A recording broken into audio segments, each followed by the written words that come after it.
talked to lots of people who come here looking for the Silicon Valley experience. They arrive with one suitcase in hand, and they head south on the 101, hoping to see this place they've heard about. And it's freeways, and it's office parks, and it's strip malls, and it looks like every place they've ever been. They end up wondering, where have they come? Why did they come here? What was it that brought them? Code itself is the underlying thing that makes computers work. Why is it important to the world? It's because it's the blood of the organism that's our culture now. It makes everything go.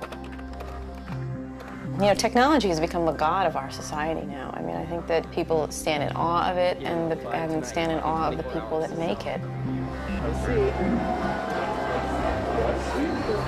And you can even chant his name if you want to.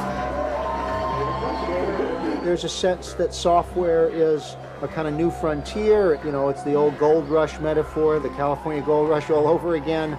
It's the kind of Hollywood of the 20s. This very small set of people is really defining what our world's going to be like. I mean, you know, the computer becoming ubiquitous and the way we interact with the world more and more mediated through the computer is this very small group of people defining what that world's going to be like.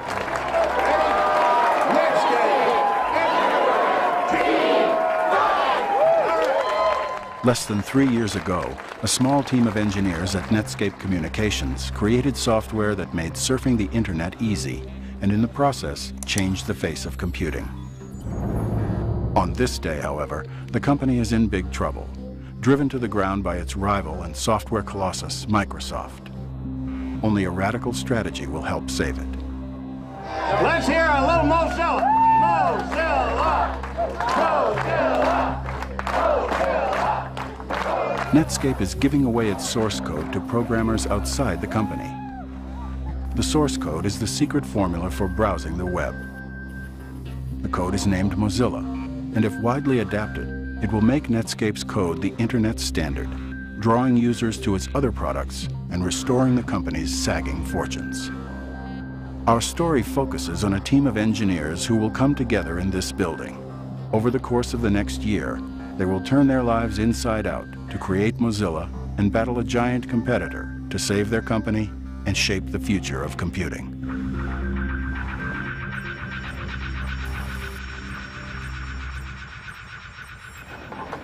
Right now we have a problem. The work looks like it can't possibly be done in time for the date we announced. So we're just trying to drill down on how doomed we are. And sometimes the only way to do that is to get everybody in a room and stare each other in the eyes. We said we're giving you Netscape Communicator on 331. So if we're not giving them Netscape Communicator on 331, we need a way to address that. We can't do anything about it right now, and we're working to rectify that. The goal is to get Mozilla to developers by March 31st, a few short weeks from now. It is one of the most ambitious schedules in the company's history. It's a joke. I think we've been very explicit about it. Okay, when you make a mistake, correct it as soon as you can. That's all you can do. We've now timed out on my imaginary allotted time for this discussion. Michael Toy, one of Netscape's first employees, heads the team that will prepare Mozilla for public release. We're probably doomed. We're probably going to fail. Microsoft is probably going to squish us like a bug anyway, but just because we're doomed, it doesn't mean, you know, we can't get up in the morning and do work. All rise. The Honorable Michael Toy presiding, and honorable. I mean, I'm pretty flip with my kids about what I do. What do you do at work, Dad? Oh, I don't know. I sit in meetings and I feel depressed and I read email.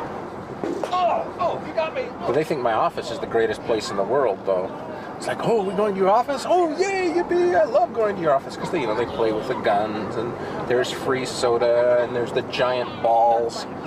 Basically, I work at Disneyland as far as they're concerned. I talk about marathon versus sprint. The hard part is to run with significant intensity the whole way, knowing that if you ever start walking, you're not going to make it. And just keep the end in sight and know that there's this urgency. Jim Ruskind, an expert on software security, is brought in to enforce rigorous standards of engineering precision. Imagine if you had a project where you felt doom was imminent, all the different players wondering, Are they pushed beyond their level? Can they think of a way of running faster? Can anyone help them? So there's a lot of tension and anxiety over making this schedule. Jamie Zawinski, free source code evangelist, will enlist outside developers to Netscape's cause. The free source thing is trying to change the rules, right? There are people who have the free software religion. The one thing they have in common is they're all hackers.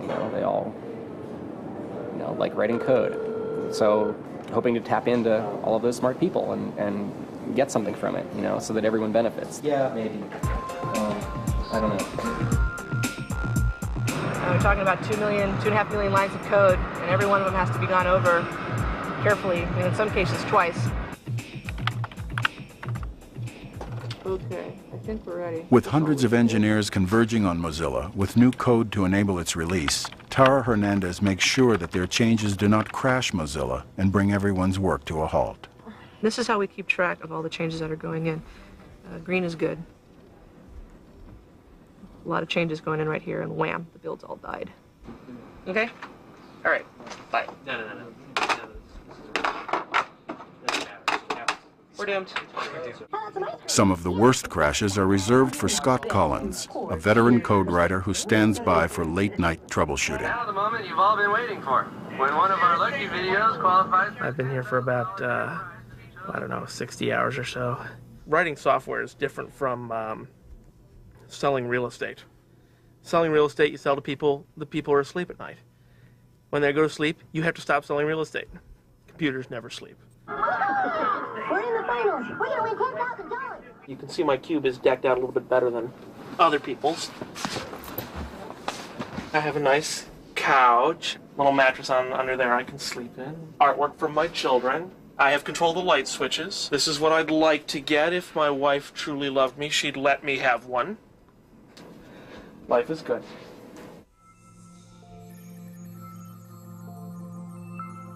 Okay. Okay. All right. There are a ton of bugs on here that people just aren't doing anything about. For instance, To give away its code, Netscape's engineers must make thousands of bug fixes, often minute changes that will allow the code to be used by outside developers. Jeff Weinstein has 1, 2, 3, 4, 5, 6, 7, 8, 9, 10, 11, 12, 13. One bug, hidden in the mass of code, can stop everyone else's work and threaten the ship date. I need someone to page Jeff Weinstein and get him to call 2024. Even a team of 20 people building a car, it's easy to step back 40 feet and look and go, hold it, that guy's not putting on the wheel. You have 40 programmers working. They all come to you with code, a gigantic morass of little details piled up on a disk. Usually you can't even see the pieces, whether they're doing it correctly. You have to assemble it into the whole and then see if the whole works, and then you're not even sure who gave you the bad bits. Oh. That would be bad. Let's go downstairs. Come on. You talk about a recipe. Who gave you the bad flour? Someone went out to grind flour, and they had to all be exactly the right size chunks of flour. Someone else made chocolate chips. They all had to be the right size chunks. You can't figure it out until you put it all together. You hand it out, and people go, I don't like the way this tastes. Okay. And now you have to wonder, with all these details coming together, which was the problem, who's causing the problem, how can you fix it? You've got to ship on a certain time. And now you have all these people, you have the clock ticking, it gets pretty intense. Since Netscape began, the amount of code making up Mozilla has increased by a factor of 30. The job of programming and debugging it rests upon a precarious balance of science and art. 20 minutes, we'll see what does it say right now? They talk about what they do as if it was a kind of alchemy, a kind of wizardry. It does remind me of athletics in that way. Why is someone a good baseball hitter? Often the hitters themselves can't really explain it. And often the best software people cannot themselves understand why they're so good at it. But I think what makes a great programmer is being raised techie. My particular team at Netscape, I think we all grew up techie. We all grew up with computers around us somewhere, so that we were exposed to them before we became adults, if any of us are really adults. Jim's the most grown-up of us. A lot of my childhood from roughly age 6 to age 17 was around here. Life was just a nightmare. This is a very, very scary place. The school wasn't too bad, but it meant that I get to work on puzzles and problems. All of the puzzling is math, and that puzzling is the exact same feeling, the exact same problem that you go through when you're programming. When I was young, you'd be building with erector sets and Lego. Now, the structures that you build are in software. My mom is a first-class geek, too. And so I have the unique experience of being able to shop with my mom, because she's a director of really important stuff at Sun. At Netscape, one of the code words for is the average person going to be able to use the software is, well, can my mom use it? It's like, well, yeah, my mom can use it. My mom can write optimizing compilers. By the time I was 12 years old, I was making $50 an hour programming computers. People say, what should I be? Should I grow up to be I say computer programmer.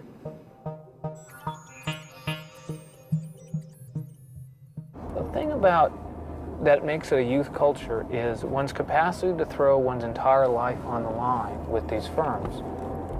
Entire life commitment, meaning 24/7, 365 work commitment.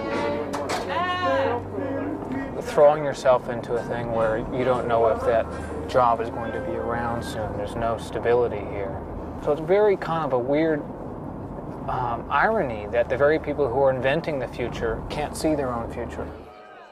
This is a monk-like existence. There are very few women in these societies. These are male societies. They are secret societies. They function very much like the Masons or some street gang. Evil! Evil! Evil man. Why am I an evil man? Did you not receive mail saying, if you have a Source 331 bug, you will be in here at 1:30? I thought it was 2:30. Now you're evil and stupid. You know what? I'm actually just in a different time zone. I thought stupidity was an excuse, though.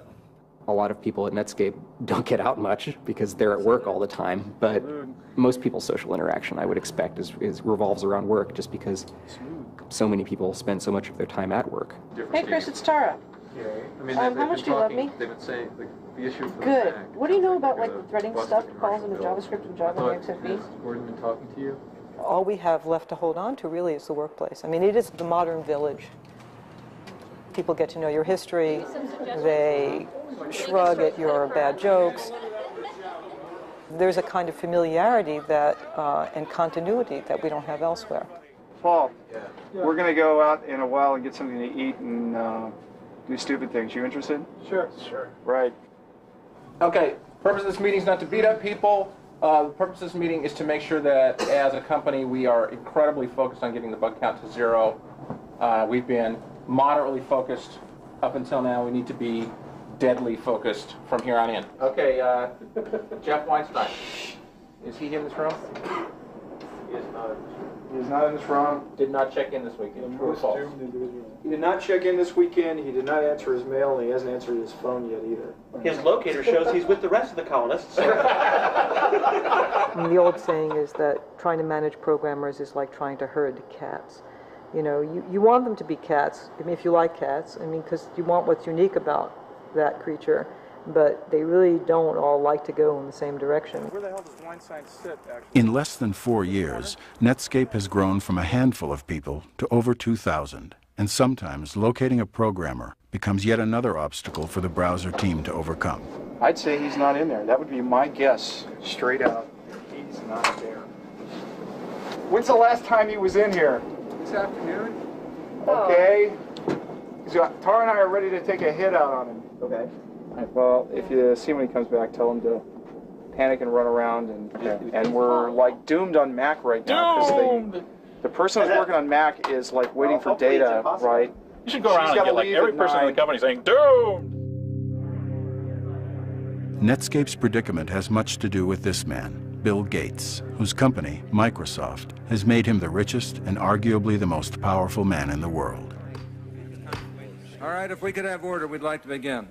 Viewing Netscape's browser as a potential threat to his computing empire, Gates has moved swiftly, making his own browser free, and Netscape claims also engaging in unfair business practices to take away its customers. But we need to explore today whether you and your company have crossed the line.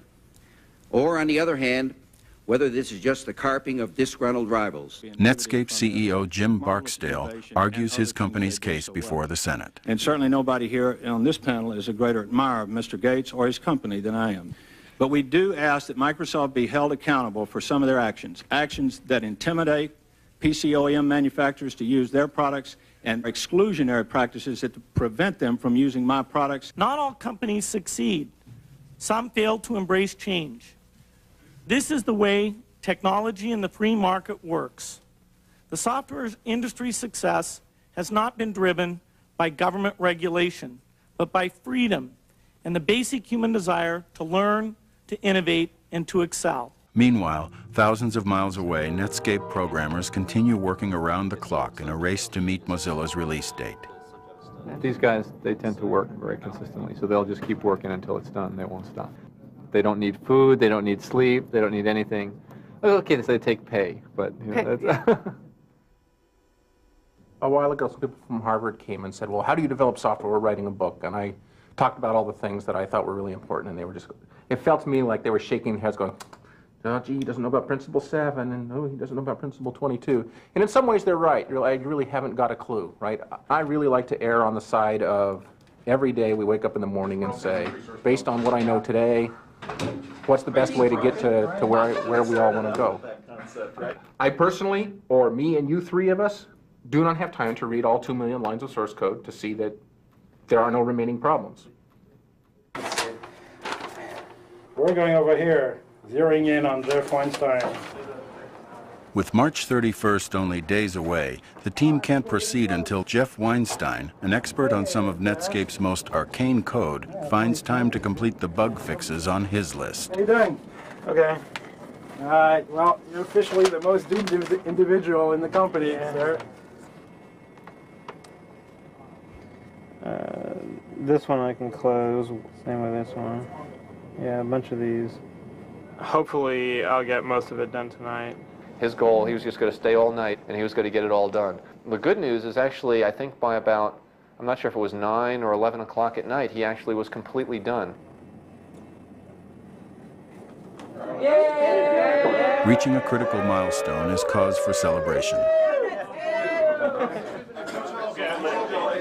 I have one bug left, and it's the really, really hard one, but I'm working on it. Don't make me kill you. Close before 3:30. I will close it before 3:30. It'll be good. The bug count is small. There are some bugs that are not currently closed, but most of them are like piddly little annoying things that... Some of it's stuck!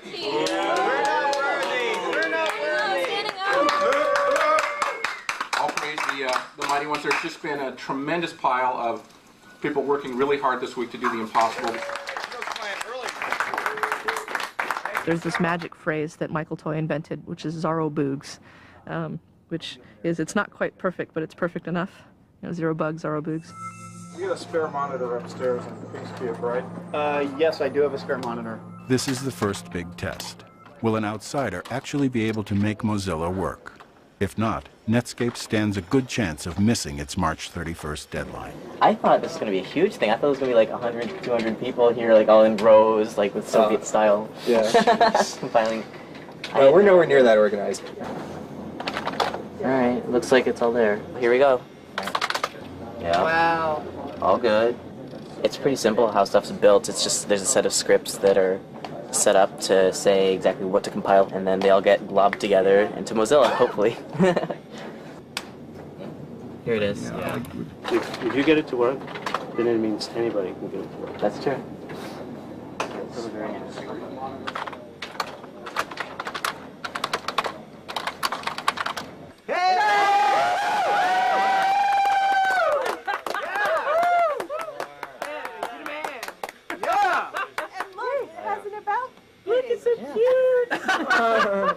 Oh. Oh, that was pretty. Yeah, it's... No, I don't think it's working. Well, go to the... Whoa. You crashed it. Elf, shop the food. It's actually going really well. I didn't think we'd actually get somebody to build this quickly. We had to do one small adjustment, and it worked. With the source almost ready to ship, Netscape must explain the significance of Mozilla to the press. Basically, what we want to do is we want to give them a little bit of the history, And then we want to go into what's actually going to happen tomorrow. The other important takeaway then too from this is that this is a really exciting, cool thing. Good afternoon, Forrester. Hi, Stan Dolberg and Eric Brown, please. 1 second. Give your voicemail for Stan Dahlberg. I'll transfer you now. Good afternoon, Forrester. Hi, this is Maggie Young calling from Netscape, and I have a scheduled conference call with Stan Dolberg and Eric Brown, and I just got Stan's voicemail. Netscape hopes the press will greet Mozilla with the same enthusiasm it had for the company in its early days. At 11 a.m. this morning, Netscape stock went public and Wall Street went bonkers. Initially offered at a price of $28 a share, Netscape shot up to $72 within minutes. The stock is bid up at extraordinary levels in the first couple of really days and weeks of its introduction. It is the biggest initial public offering in basically Wall Street history. Good afternoon, Forrester. Hi, this is Josh Walker. Today, less than 3 years after its record-breaking IPO, however, Netscape's story generates a different response. Are you there? Yep. As you know, tomorrow is March 31st. Yep. So that means source code will be made available to the developer community, and we thought we would just catch you up to speed and walk you through that and see if you had some questions. Either I'm brain dead or it takes a lot of effort to communicate. And so I'm concerned that while you all know what it means, I'm not confident that it's coming across to the press. Right, I think those are good points. By opening up the source code, we basically extend our developer community from those folks that are inside of Netscape to hundreds of thousands of developers outside of Netscape. Yep. So it's no longer Netscape versus Microsoft, it's Netscape and all of the Netscape, virtual community. I think there is a belief that Netscape doesn't have a position to continue to compete with Microsoft in the browser front, and that in essence you've given up on the browser position. This was a lot more smooth than I had originally anticipated, really. I'm still waiting for the major bump in the road that's going to happen sometime between now and tomorrow afternoon. In software development, there's always a bump in the road. We just want to hear the Apple story. I'm sure you do. They just can't quite get themselves comfortable with the patent grant or with whatever we tried to do to fix it for them. What patent? So the last thing back out of their lawyer was, gee, I don't know that we get enough protection. Mozilla has a small piece of code from Apple that has not been cleared for public license. Okay, we have to escalate. Hi, this is Mark Andreessen. I called a few minutes ago Oh, my wife. and left a message. We're trying to get, the problem is I can't get phone, there's no one at the Apple switchboard, so I'm having a hard time getting phone numbers for people. Awesome. You checked it in? Yeah. What was it? Hold on, 620.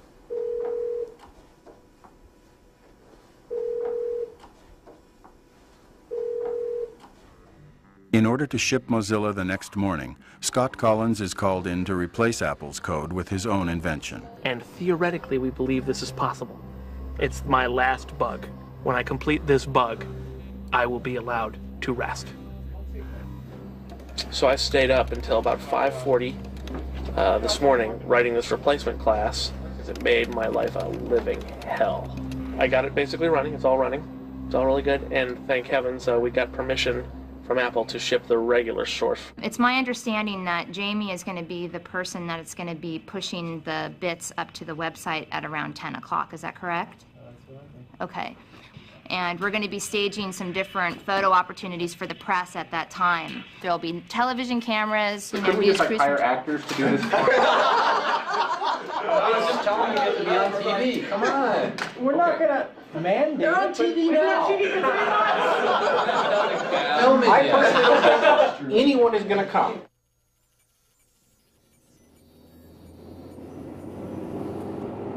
One way to learn to run a marathon is put a person out 26 miles into the desert and say, that there's this bomb on your back that's going to go off in a certain length of time if you don't get into the town. Well, that'll motivate you to get in, but there's a certain chance that you'll be blown up. What time is it? Yeah, it's 5 to 10. Woo! So. We're going to be late. Hurry up. And welcome everybody to the conference call. Thanks for joining us this morning. Today, Netscape announced that the first developer release of its Communicator 5.0 source code is available for download from the Mozilla.org website.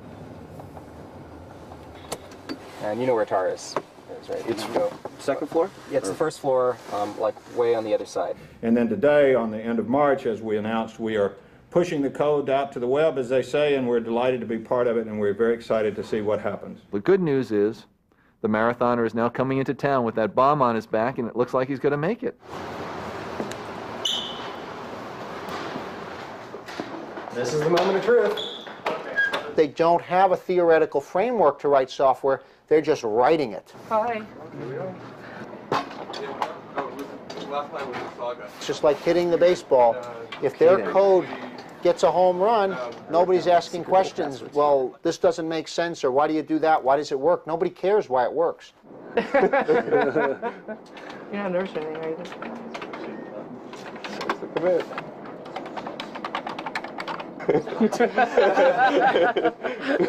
This is bad. What's that?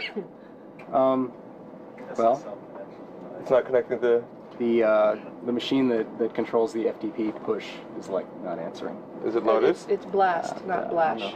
Oh, Yeah, maybe good reason not to. Oh. That pin, yeah. duh. Okay. We're Okay. Yay. It's super. Mac's there. Unix is there. Windows is there.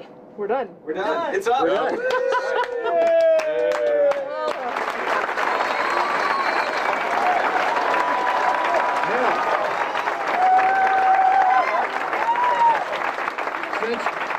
Since Jamie is here, I'm told that means that we have now pushed the source out on the net. Is that correct? Actually, we decided not to. Any funny? It was just a stupid idea. That's our story, and we're sticking to it.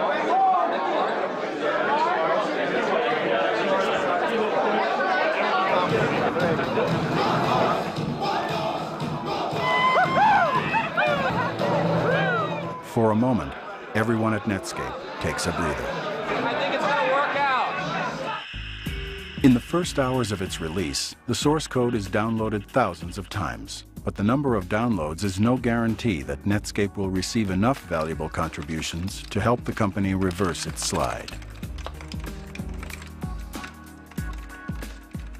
He's known as Pavlov to me. He's Pavlov at Pavlov.net. On IRC, he's Pavlov or Pav or Pav sleeping or Pav tired up too late. And without him, I think we'd be months behind.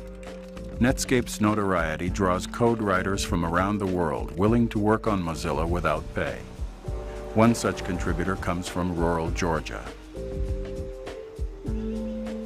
I have been amazed over the last 2 or 3 years when, especially his mother would come tell me, well, so-and-so called from maybe New York, and they were coming to Atlanta, and they wanted to talk to Stewart or see him, and they were going to go down and have lunch. Well, I'd say, who is this person from New York? And then all of a sudden, well, he's been working with Stewart on some programming issues for a year or so, and he wanted to come down and meet. Said, well, did you tell him you're only 16?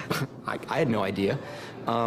And that's great. That's a wonderful thing because he's contributing. It doesn't matter that he's young. We're in the place we call the cave. We just shut the door, and this is where he does whatever he does. It is flabbergasting to think that your child has done something for this worldwide company instead of his homework. I went and looked back at the older code, and I was really frightened by how incredibly messy and just awful the code looked. It would have taken you years to try and figure out what it was doing, so we basically did it from scratch. Pretty much I'm providing the code that makes the browser show everything faster and more efficiently than it used to. His keyboarding is almost just like talking. It's just an expression. He can express himself that way, and it's just totally unconscious almost, just a part of how he communicates. In the past, free code contributions helped build the Internet.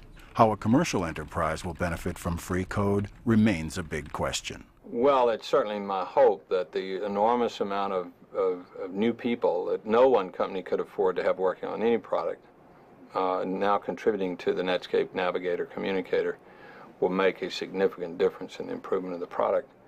How that works against any competitor remains to be seen.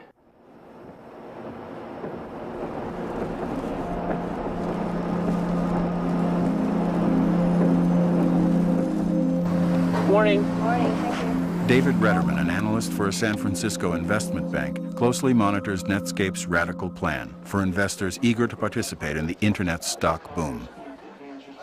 The market is really kind of a voting machine. It's voting, yes, I believe that vision statement. Yes, I believe that's going to result in product sales. Yes, that's going to drive earnings up, and you know, stocks should trade accordingly. The financial benefits to Netscape of giving away its source code are hard to measure. I understand why Netscape's trying to do it, but I think they still have to show me that behind the vision and the slideware, there's a real sustainable business model that can deliver earnings, and so I'm in a show me mode for Netscape.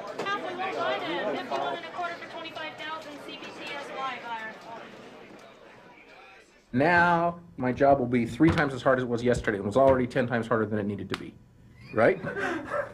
Did I just work really hard to ship the company jewels out of the building, and it's going to just end up in us dying and rolling in poison and misery? The day after this stuff goes out, you really don't get a let up. There is then this sort of day in, day out, go to work, turn on the computer, code, code, code. That's Tara. Tara. Yeah, what's your doctor say, Tara? My doctor said, Mylanta. interestingly enough, that I worked too much. And that if I went to work today after my appointment, he would personally kill me. I have an agreement with myself that by the time I'm 35, I'm either going to be a high school teacher or a bartender, but something, anything other than a position in the high-tech industry. Otherwise, I'll probably die by the time I'm 40.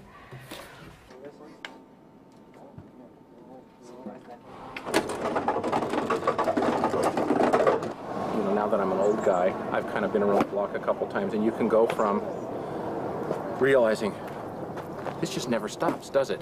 And that being really depressing, because you feel like I said I was never going to be on the treadmill, and here I am. I'm on the treadmill. I'm going to be running like this forever. Because they're good at software, they need to keep pace. And as a result, keeping pace means to shut a lot of other things out. They just don't have time to read, time to hear about the world. They don't have much time for their families. But when you're in a situation where you really have a lot of work to do and no time to do it, you pick what you want. Some people pick wanting to have a family. Some people pick wanting to get some software done.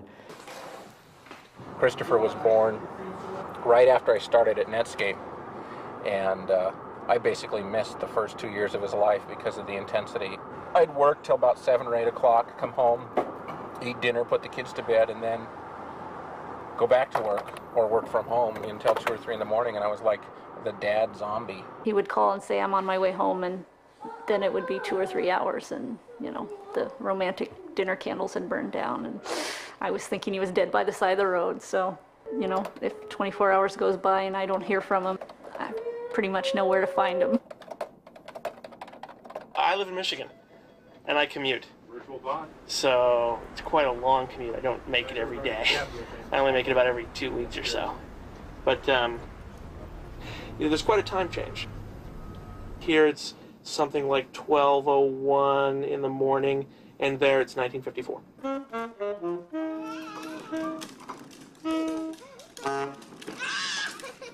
The motivation for moving back here is I wanted to get into a community, put roots down, and feel settled. And life is just different out there.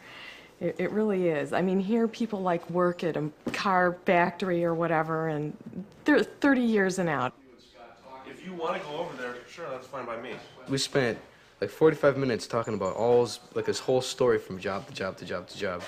And I thought it was pretty cool. He had over, I forgot how many, I don't know, it was over 10 or something jobs. He seemed to do it a lot during particularly peak stressful times, baby due in 2 months, I'm changing jobs now, dear. I like when everything's changing. That makes it exciting. That's why I do it. It's something to be in the storm, right in the middle of it, and seeing everything new happening and putting it all together. It's really exciting. It's almost addictive. I wouldn't want to leave it, that's for sure. At times, it's a clear sacrifice of elements of your personal life. I have to work very hard, but I have the chance of being rewarded for my efforts. The disadvantage, my life's moving on. I don't have any children yet. You realize there's a certain amount of my life that I'm sacrificing, and I'm going to look back, and a portion of this life is gone. In the U.S., we have at least several million people directly making a living from software. And it's the fastest growing group of people in the economy. And it's certainly, in aggregate, the highest paying field of its size. I mean, yeah, you've got baseball, you've got Hollywood. But, you know, when you really think of a group that has millions of people in it, these are the highest wages anybody's ever seen in the United States. I hear you. The opportunity to win big for code writers is very real. In fact, that, if you will, jackpot opportunity is reflected here on a Wall Street trading desk. And I find that a lot of the engineers and managers from Silicon Valley are very attuned to what goes on these trading floors daily. By one account, 64 millionaires are created daily in Silicon Valley, where any technology worker can strike it rich overnight. You join a company and they give you some stock options, which basically says, rather than just giving you stock, they give you the right to buy the stock in the future at the current price. You might get stock in the order of, you know, maybe a year's salary or 2 years' salary typically worth of options. In some of these real booming companies out there on the internet, the potential for becoming a millionaire or doing very well is very, very high. The people who are very, very early, they call them Mozillionaires. Stock options are a con. It's a carrot they dangle. It's like, oh, well, you know, if you give up your one and only youth, maybe someday you'll make money, right? I've known so many people who gambled on the startup lottery and gotten nothing. You know, it's just like a lottery ticket. It's a stupid tax. I happened to win that particular lottery.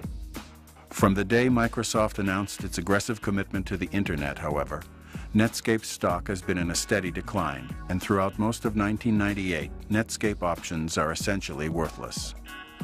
A year and a half ago, half of our revenue came from browser sales. Today, none of it does. And well, any business person out there knows that that's a huge challenge. I mean, let me take your #1 selling product away from you and you replace that within a period of 12 months or so. Not many people want to do that. Even though the company sells other internet products, the marketplace views Netscape as a browser company in a losing battle with Microsoft. Greg, this is Jim Barksdale with Netscape Communications. How are you? It's clear that Netscape doesn't have enough pieces to threaten Microsoft. All right, Greg. I don't think that Netscape long-term can survive as an independent company.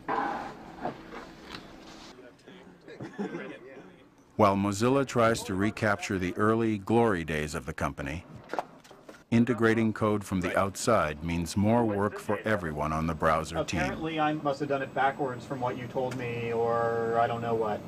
Okay, this is bad.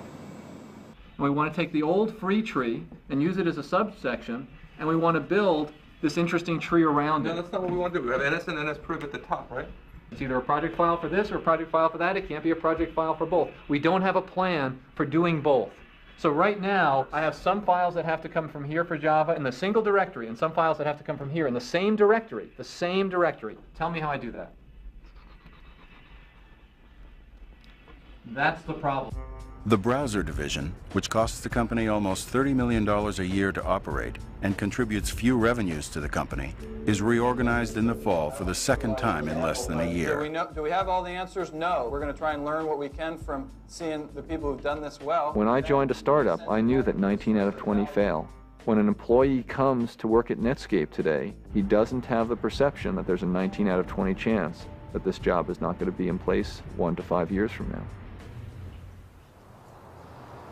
If you live here, it is the ubiquitous conversation. Do you believe that Microsoft has used either A, illegal or just unfair methods to take market share from Netscape? And if the heart and soul of this industry is opportunity, is egalitarianism, Microsoft having achieved its market share on anything other than the backs of its code really riles everybody up. The Justice Department has charged Microsoft with engaging in anti-competitive and exclusionary practices designed to maintain its monopoly in personal computer operating systems and attempting to extend that monopoly to Internet browser software. Regardless of its case against Microsoft, Netscape has become a victim of its increasing size and the growing complexities of its code. The company struggles to maintain the vitality it enjoyed as a startup. When a company gets to be above a certain size, it's just a process. It's a mechanism for making money, and innovation is like one possible way of doing that, but it's a risky way. So big companies don't do that. Microsoft actually doesn't do very much. They buy companies. They wait until someone has done something interesting, and then they acquire them, and then they milk it for all it's worth. And I mean, I don't mean to pick on Microsoft, because lots of companies do that. It's just a normal way of doing business.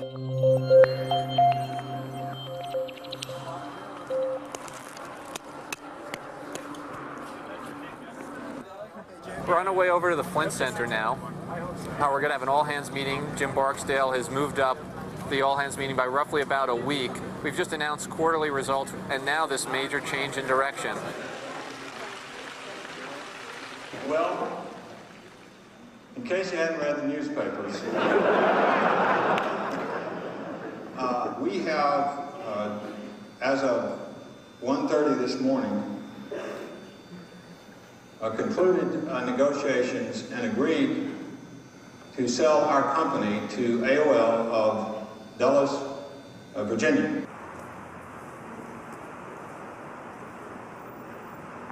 I can't imagine that day when they announced the merger, that they weren't like, oh, I don't believe this, you know, sort of a nightmare scenario. Although, you know, the worst one would have been Microsoft's buying us, I guess. You know, then they would have, you know, you'd have seen like this flow of cars out of Netscape.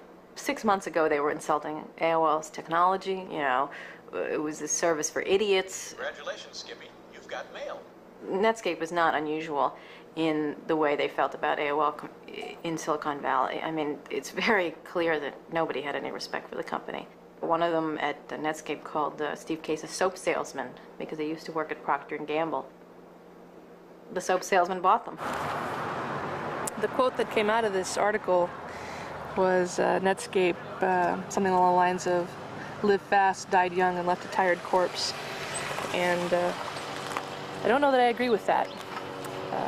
I don't think Netscape's done yet. They bought us because they like us, they like what we do, and they don't want to disturb that formula. So their plan is to not damage us in any way. There had been a lot of speculation out on the net, you know, in the free software community, like, oh, well, this is it, you know, it's all over now, AOL is just going to screw everything up. So I wrote this thing that I put on the Mozilla.org site that laid out the worst case scenario. Like, well, okay, even if everything goes wrong, it's still not as bad as you're saying it is, because the nature of what Netscape did meant that the code belongs to the community now. A few days later, I got email from Steve Case saying, we think what you're doing is a great thing, and it's part of the reason we bought the company, and we plan to keep it going that way. So as far as Mozilla.org and Netscape and AOL's contribution to the open source movement goes, he says it's going to continue. The merger with AOL creates a windfall for shareholders that will give Netscape employees the chance to cash out and move on, causing speculation in the national media about AOL's ability to retain Netscape's key people. And already I hear, you know, the AOL people have come into Netscape and said, you know, this is the AOL way. Well, it's not going to work at Netscape. There's got to be the Netscape way with help from AOL. I suspect some of them will leave. You know, they don't want to be part of AOL. Some people just like the startup mentality, and those that want to sort of be part of a juggernaut are going to stay and be part of the juggernaut. I've been at Netscape for 3.5 years, and it feels like forever. AOL's focus and Netscape's growing focus has been marketing and advertising and all that stuff, and that's not nearly as interesting to someone who's sort of a techno-fetishist. You know, I'm switching jobs, I'm selling my house, I'm moving, switching towns. that's life for startup land. I'm still young and stupid, as I like to put it, so I can get away with doing stuff like that. A year and a half ago, so Tara comes to me. She says, I want to be a manager so bad that I can taste it. So we finally said, all right, you get to be a manager. And like within a week, she said, why did you ever let me do this? And Tara's turned out to be like one of the Netscape's greatest managers. So here's to Tara, the release team manager. Tara leaves Netscape for an e-commerce startup, missing out on a big jump in the value of her stock options in hopes of a bigger payout at her new company. Free Mozilla! Yes, Mozilla! Free the source! Regardless of how AOL runs the Netscape business, it's not Netscape anymore. That part's over, and that's really sad. I wish Netscape could have gone it on their own. Frustrated by what he perceives as a lack of commitment to open source development, Jamie quits Netscape 1 year to the day he helped give away Mozilla. The movie Hackers, I think, is just a great movie. I wish our lives were like that. I wish we were roller skating around in spandex and fighting bad guys, but it's not. It's sitting in a room and typing all day. This was what I was trying to escape, this life. I knew I did not want to live here. I've been out here now about 4 or 5 years. This is a nice place. This is escape from the jungle.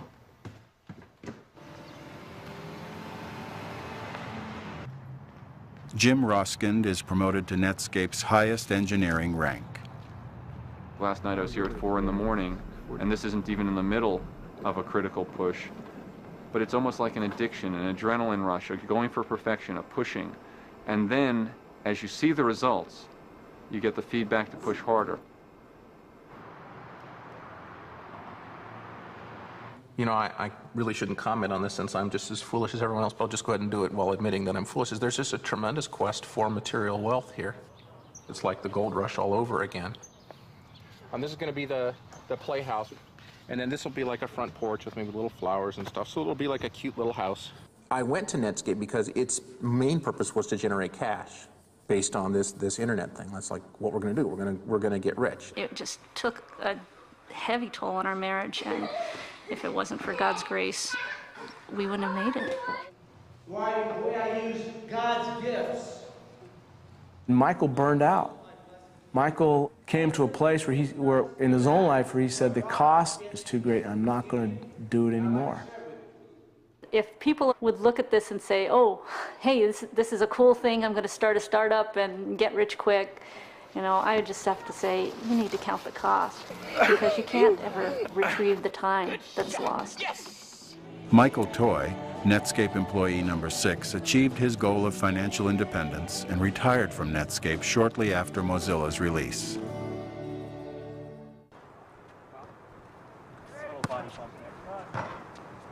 In the Valley, if you've stayed someplace longer than about 3 years, people wonder what's going on. Why can't you get another job? What's wrong with you? If you're a programmer, you pretty much change jobs about every 2 years or so. It's like ants, worker ants. They send a group out to do something. As that group approaches the task that they're going to do, some ants leave, more ants come on. By the time it gets to the target, it could be a totally different set of ants. I think as we distribute the set of work that we're doing and more in the information age, it'll be more like that. Scott Collins continues to commute to Netscape from Michigan. There's a lot of pressure right now to complete our product on time. Sort of weighed in with the ridiculous acrobatics the stock is doing. We were a $20 company. As of this moment, our stock is like $172. So it's hard to be depressed about the amount of work you have to do when every other cube holds a millionaire. When the deal with AOL closes in the spring of 1999, the value of Netscape's stock more than doubles since the merger's announcement. Netscape married right. They hitched their fortunes to AOL when the transaction was announced. the implied valuation was about $4.2 billion.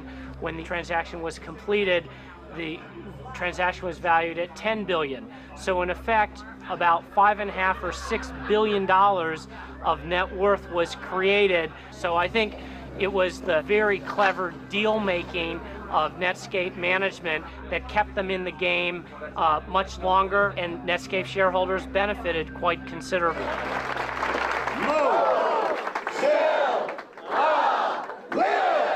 While many executives sold their stock during Netscape's final year, Barksdale bought more. And after the merger, he swapped his shares for more than $500 million of AOL stock. Another young man comes west to seek his fortune on technology's new frontier.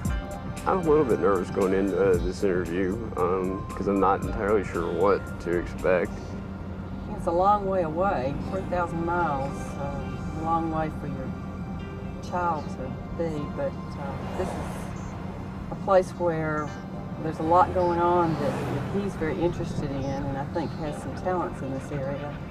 And I really think that this may be kind of home for him as far as being able to work with people that he can actually talk to.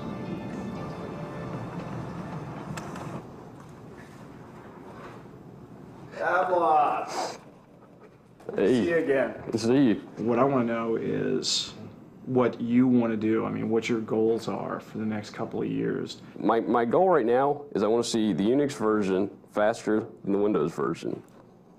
Once we pull that off, then, you know, we'll see. But that's my goal. Okay, cool. Pavlov is hired by Netscape. He postpones going to college. Taking part in what one investor has called the largest legal creation of wealth in the history of the planet, David Retterman moves to a new investment bank. Here's the data center. A lot of cable, a lot of fiber. These can be sort of, you know, internet connections. They can be our trading lines, our phone lines. You know, we're laying the infrastructure to basically build a major merchant bank. Our view is that the internet changes everything, and we're going to finance the companies that want to be the agents of that change.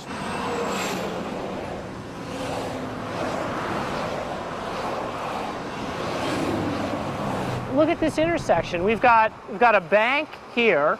In 2 years, you know, this may not be here. Why not bank online? Gap's website is one of the most successful commerce websites on the market. I don't even know why Gap's renovating this store. Why aren't they investing more in their website? I don't know what this intersection may look like 2 years from now. When I started, people didn't know what HTML was, what the World Wide Web was, and all of a sudden, the power of the internet that had been there for years was available to everybody in an easy way, point and click, the universal language. It's like Fantasia when Mickey is standing over the book that's open on the mountain and he's looking in to see what to do, and he does something. He doesn't really know what he does, but it makes something happen. And of course, that thing gets out of control and keeps going. You don't know why it works. You don't know how it works. You just push a button and it works. We're at the beginning of an industry, and who knows where that industry is going to go. This could all turn into television again. It could be controlled by a small number of companies who decide what we see and hear, and there's a lot of precedent for that. I'm just laying down the tracks, and there are these trains zooming by me, and there's no way I'd want to say that it's a bad thing to have these trains fly by. It'd be a horrible legacy. If it ended up being the legacy of you know, Netscape and the internet, that, you know, that we could all like do what we're doing only under much more intense pressure and much faster. Everything has to change faster, obviously. You know, look at Netscape. It was born and died. I don't want to use the word died, they wouldn't like that word, but it basically was born and overtaken within 4 years. That's pretty fast, I think, because they must think it's very fast. Near the end of 1999, the public still awaits Netscape's first open-source browser, more than a year after Mozilla was released. The judge in the Justice Department's antitrust trial rules that Microsoft is a monopoly that stifles innovation. AOL begins the millennium with a new, even larger acquisition, and investors continue buying technology stocks, which trade with increasing volatility.